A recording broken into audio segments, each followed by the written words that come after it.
এখান থেকে নতুন যাত্রাপথ রচনা হবে। আমরা পথ হারিয়ে ফেললে এখানে এসে পথ খুঁজে নেব। বাংলাদেশের যত তরুণ তরুণী, যত নাগরিক আছেন,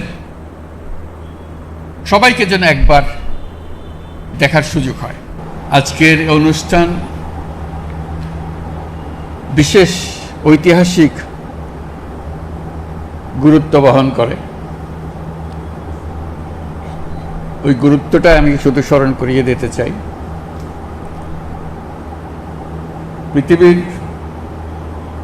নানা দেশে নানা জাদুঘর আছে,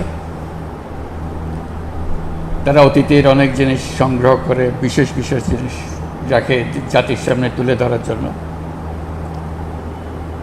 এই জাদুঘরটি ভিন্ন, এইটি বিষয় দৃষ্টি আকর্ষণ করছে। এটা অতীতের কিছু সংগ্রহ নাই এখানে একেবারে টাটকা নতুন যা ঘটনা ঘটেছে তাৎক্ষণিকভাবে সেগুলো সংগ্রহ করা গেছে। এরকম জাদুঘর আছে কিনা জানি না, কিন্তু আমাদের সুযোগ হলো ঘটনা ঘটছে, সেই ঘটনার প্রতিটি নমুনা, প্রতিটি ইতিহাস আমরা তাৎক্ষণিকভাবে সংগ্রহ করতে পেরেছি এবং স্মৃতি জাদুঘরে নিয়ে এসেছি। এটা আমাদের ইতিহাসের একটা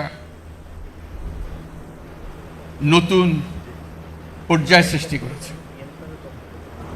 অতীত এবং ভবিষ্যৎ এই দুটোর মাঝামাঝিতে এই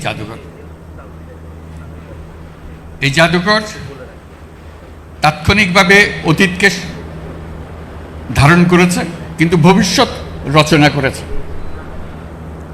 আমরা কারা, কি চাই, আমাদের মনে কি ছিল, এ বালক আনাস কি আবেগের কারণে, তার ভিতরে কি তাড়না ছিল, সেই চিঠি তাৎক্ষণিকভাবে লিখে গেছে। এটা কোনো পরিকল্পনা করে সে লেখে নাই। মা তাকে বাধা দিচ্ছিল, বাবা তাকে বাধা দিচ্ছিল মিছিলে না যাওয়ার জন্য। সে বসে থাকতে পারে নাই। কেন পারে নাই সেটাও লিখেছে। এটা ব্যাখ্যা দিয়ে এক পৃষ্ঠার একটা চিঠি, সুন্দর হাতের লেখা, রেখে চলে গেছে। আমাদের সমস্ত তরুণ যেন এই চিঠির লেখক হয়। আমরা গেলাম, আমরা নতুন বাংলাদেশ করতে চলে গেলাম। এই হলো এই জাদুঘরের বৈশিষ্ট্য। এখান থেকে নতুন যাত্রাপথ রচনা হবে। আমরা পথ হারিয়ে ফেললে এখানে এসে পথ খুঁজে নেব।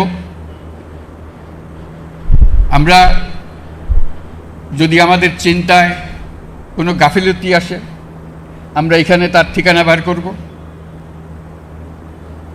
আমরা নতুন সূত্রে আবার যাত্রাপথ শুরু করব।